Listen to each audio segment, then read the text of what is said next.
Human civilization developed over thousands of years of a stable climate when the concentration of carbon dioxide in the atmosphere fluctuated between about 260 and 280 parts per million. This allowed the atmosphere to trap enough heat to facilitate the development of agriculture and to create a climate through the temperate regions of the world that would support a vast number of species. Senator Lanza described fluctuations and ice ages, and he is right. About every 100,000 years and back through geological time, you can trace ice ages and peaks. The peaks reached up to almost 300 parts per million and went down to about 180 parts per million. But the first time we ever broke 300 parts per million was in 1950. And since then, we have reached 415 parts per million of carbon dioxide in the atmosphere. That's 50% above what it was during the entire length of the development of human civilization and human agriculture. 50%. This is not normal. This is not some kind of normal fluctuation, as Senator Lanza described. This is extraordinary, extreme, and catastrophic.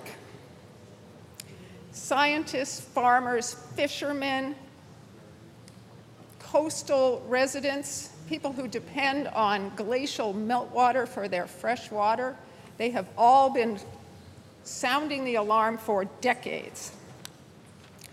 And more recently, young people have been clamoring for change, for us to do something.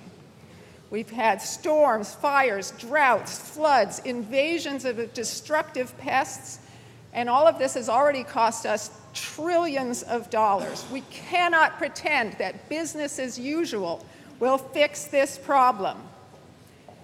The election of 2018 was an ultimatum from voters in this state and across the country. No longer will we allow fossil fuel barons to use their obscene profits to buy politicians' silence or buy their denial about global climate catastrophe. This bill recognizes that the great state of New York is ready to take real action to lead the nation in changing business as usual.